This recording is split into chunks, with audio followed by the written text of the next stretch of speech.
teman-teman semuanya, kembali lagi di channel YouTube Test and Talk.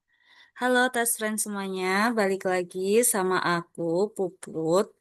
Di sini kita akan membahas dan belajar bareng mengenai STLC atau Software Testing Lifecycle. Kalau sebelumnya kita udah membahas tentang SDLC, nah sekarang kita akan membahas mengenai STLC. Nanti materi yang akan kita bahas di sini tentang apa itu STLC, nanti ada tentang entry kriteria, exit kriteria, lalu tahapan-tahapan atau fase-fase dari STLC itu apa aja sih, terus prinsip-prinsip dalam melakukan testing. Terus nanti akan disinggung singkat saja tentang jenis-jenis testing karena akan dijelaskan di video lain. Setelah itu kita juga akan membahas terkait proses deployment. Oke, kita langsung aja ya. Sebenarnya apa sih itu SDLC? Ini sebenarnya sama ya teman-teman sama kayak SDLC kemarin. Cuman kalau SDLC kan prosesnya proses developmentnya. Jadinya dia secara keseluruhan, melibatkan tim secara keseluruhan dengan tim lain. Kalau STLC itu hanya dilakukan oleh tim QA gitu. Jadi bedanya di situ. Kalau SDLC tim secara keseluruhan, kalau STLC cuma dilakukan oleh tim QA karena kita fokus pada tahap-tahap testing saja. Gitu. Kita kan sebagai QA, kita tugasnya adalah menjamin kualitas dari sebuah software. Nah, dalam proses-proses testing yang dilakukan, itu diperlukan sebuah life cycle atau tahapan proses pengujian supaya dapat meningkatkan proses testingnya sehingga outputnya menghasilkan software yang berkualitas, gitu teman-teman. Terus di dalam proses testing itu atau SDLC itu ada yang namanya entry kriteria sama exit kriteria. Nah, apa sih entry kriteria sama exit kriteria itu?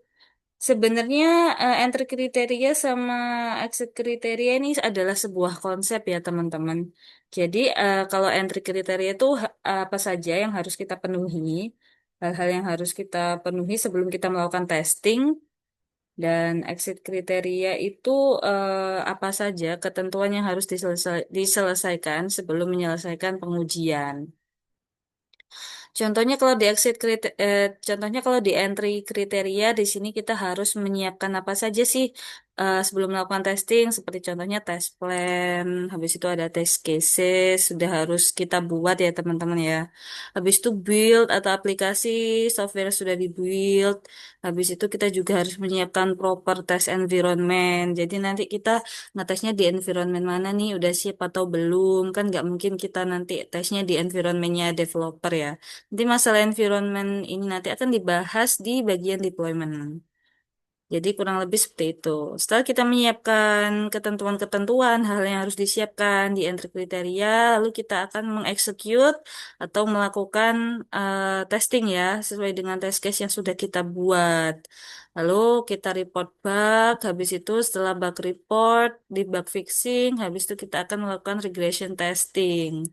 Nah, habis itu exit kriterianya itu adalah sebelum testing dinyatakan selesai, itu ada beberapa hal yang harus diselesaikan, seperti contohnya adalah test case yang sudah tervalidasi ya, yang sudah tervalidasi, habis itu bug report, dan juga test case reportnya tadi yang sudah kita kerjakan.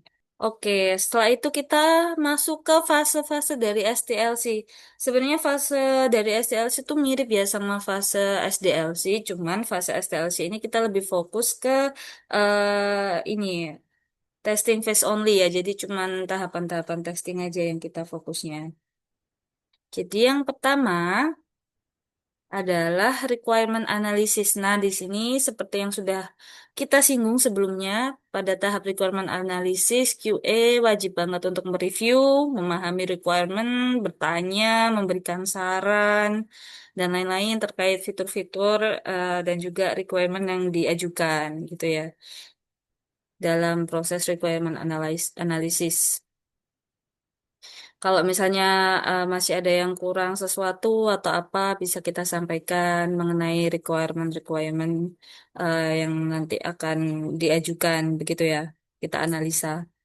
Habis itu yang kedua itu tes planning. Nah, tes planning itu biasanya dilakukan kalau misalnya tim QA-nya lebih dari satu atau dua gitu ya. Jadi tim QA-nya ada banyak. Biasanya yang melakukan tes planning itu tim tim leadnya ya, maksudnya QA lead gitu yang melakukan biasanya. Kalau biasanya cuma satu atau dua orang QA-nya kayak misalnya di company aku gitu kan aku QA-nya sendirian. Jadi aku biasanya nggak pakai tes planning. Nah, di tes planning tuh apa aja sih sebenarnya yang di planning ya kita planning proses tesnya nanti kayak apa gitu. Kayak misalnya nanti pakai tools apa ya, bikin test plan-nya di mana ya, terus habis itu timelinenya kayak gimana nanti, terus habis itu pembagian timnya, job-jobnya kayak pembagian per modul atau per fiturnya gitu. Jadi planning testnya itu biasanya digunakan kalau timnya banyak, tim QA-nya gitu. Habis itu kalau sudah tes planning, habis itu kita membuat test case development phase, yaitu kita di sini akan membuat skenario-skenario dan juga case-case sesuai dengan requirement yang telah kita analisa tadi. Jadi di sini kita bikin data-datanya, bikin case-case-nya. Kalau kita pakai automation test, kita bikin script-nya berdasarkan test case yang udah dibuat, kurang lebih seperti itu. Selanjutnya adalah tes environment setup. Nah, di sini yang dilakukan adalah memastikan environment test dapat berjalan dengan baik. Jadi kita setting dulu nih environmentnya untuk kita tes browsernya, lalu softwarenya apakah sudah di build, sudah bisa dites, gitu kan, sudah di deploy. Terus kita juga di sini kita juga melakukan prepare data ya. Jadi datanya apa aja ini yang perlu di siapkan untuk melakukan testing gitu. Kurang lebih seperti itu yang di tes environment setup. Habis itu ada text execution. Jadi di sini kita mengexecute test case yang sudah kita buat tadi, baik secara manual maupun secara automation. Gitu kan tadi di eh, fase test case tadi kan pembuatan test case tadi kan di sini kan kita membuat test case-nya ya, membuat test case, membuat script, membuat test data. Nah, di tahap yang nomor 5 ini kita menjalankan yang telah kita buat tadi test case-nya gitu. Habis itu tes closure. Jadi kalau udah selesai nih, udah kita execute test case-nya, udah kita laporkan bugnya, sudah di fix, sudah kita lakukan regression test, sudah kita pastikan nih nggak ada bug lagi, insya Allah gitu. Nah, baru kita closure, tesnya kita tahap pengujiannya sudah selesai, tinggal menyiapkan dokumen-dokumen yang dibutuhkan. Itu sesuai dengan company-nya masing-masing. Biasanya butuh dokumen apa saja, tinggal melengkapi dokumen-dokumen terkait software tadi yang kita buat, yang kita tes.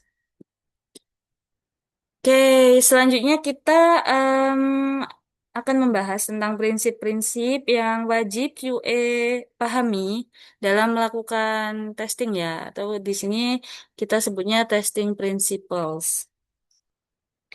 Yang pertama, ini testing principles ini baik manual maupun automation ya, wajib perlu untuk dipegang oleh QA. Yang pertama adalah testing shows the presence of defects. Nah, jadi kita kan tes kan kita mau menemukan keberadaan dari bug ya, kita mencari celah, mencari cacat dari sebuah produk gitu. Nggak bisa dikatakan produk itu bebas dari cacat, itu nggak bisa karena sebenarnya defect itu nggak selalu dalam bentuk error gitu. Kadang bisa jadi dia itu tidak sesuai dengan requirement, dia nggak error, cuman dia tidak sesuai dengan requirement. Nah, itu termasuk dalam defect. Nah, tugas QA adalah mencari celah atau kemungkinan adanya bug-bug atau defect-defect di dalam sistem tersebut gitu. Oke, nomor dua, exhausting testing is impossible. Jadi kita kalau ngetes itu nggak mungkin kita 100% itu melakukan input semua kombinasi prasyarat atau skenario yang ada gitu. Contohnya misal fitur fitur login kan di situ ada banyak sekali tes case ya kayak misalnya menginputkan kombinasi angka, huruf, menginputkan kalau misalnya empty input, atau karakter lebih dari berapa atau apa gitu kan ada banyak sekali. Nah itu kita nggak mungkin menginputkan semua variasi skenario yang ada. Contohnya lagi misalnya kayak misal fitur jadwal sholat gitu kan di area tertentu kan kita nggak mungkin tuh kita ngetes jadwal sholat di seluruh dunia gitu kan nggak mungkin ya cuman kita ambil beberapa sampel aja kan di beberapa daerah gitu misalnya. Terus yang ketiga itu early testing. Nah, jadi seperti yang disinggung sebelumnya, kalau semakin cepat kita testing itu bisa memanage waktu atau mempersingkat waktu dengan baik sehingga bisa ya saving times lah gitu. Jadi ketika dalam proses requirement analisis, dalam proses desain mockup dan lain sebagainya itu QA sudah bisa mulai bertugas gitu. Misalnya mulai menganalisa dari analisa requirement tadi, kita membuat test case tuh. Kita bisa breakdown test case-nya apa aja nih gitu. Terus kita juga bisa lihat mockup yang sudah dibuat oleh UI UX. Di situ kita juga bisa ngecek, oh kurangnya apa. Sudah mulai bisa testing dari situ.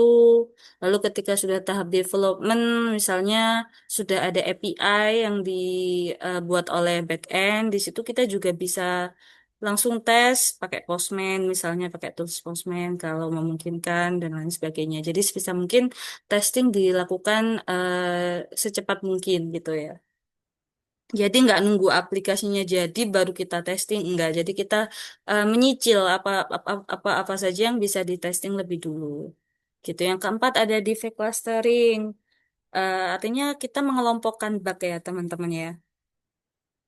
Misalnya dalam suatu fitur nih ada fitur yang terkait pada fitur-fitur lain gitu kan. Misalnya fitur bukan fitur sih misalnya pagination gitu kan misalnya pagination ini kita menemukan error oh paginationnya berantakan nih gitu apakah pagination yang berantakan ini juga terjadi di fitur-fitur atau halaman-halaman lain dari sebuah software nah kalau iya kan kita sekalian gitu kan kita kelompokkan ini supaya lebih memudahkan kita dan juga lebih memudahkan developer dalam fixingnya nanti gitu.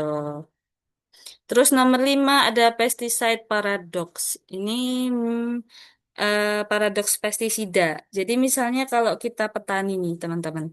Petani kita untuk membasmi hama kita pakai pestisida. Nanti kalau kita pakai pestisida yang sama, lama-kelamaan hama itu akan kebal.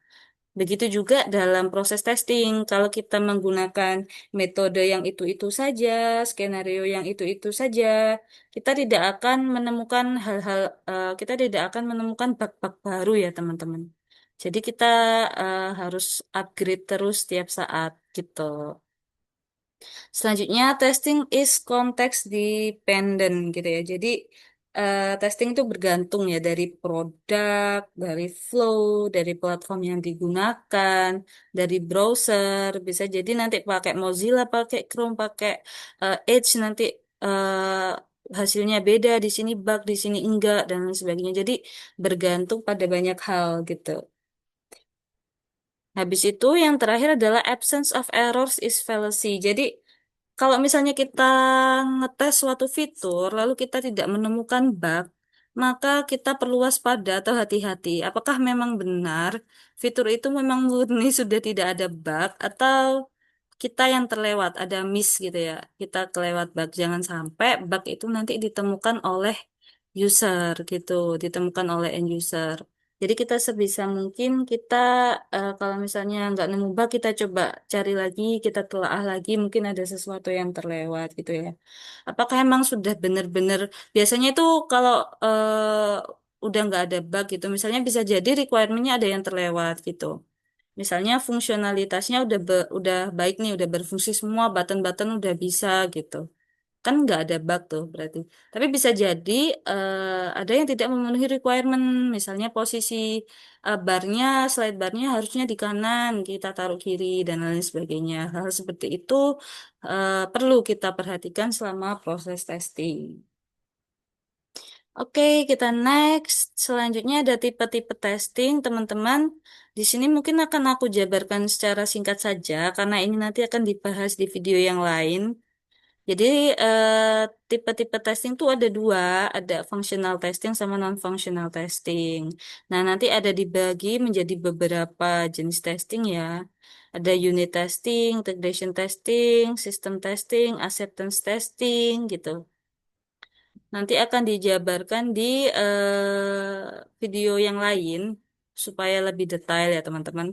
Terus kalau non-functional testing itu kayak performance testnya, security-nya, usability, compatibility dari software kita gitu. Nanti akan dibahas di video yang lain. Stay tune ya. Terima kasih banyak ya. Karena ini aku sendiri nggak ada Rizi, jadi diskusinya kita buka di kolom komentar ya teman-teman. Buat teman-teman yang mau sharing-sharing atau mau koreksi penjelasanku terkait STLC tadi atau mau nambahin, boleh banget ya teman-teman di kolom komentar. Oke, cukup sekian dari aku. Makasih banyak ya. Tungguin aku tungguin kita di video-video selanjutnya. Jangan lupa like, comment, and subscribe. See you on the next video.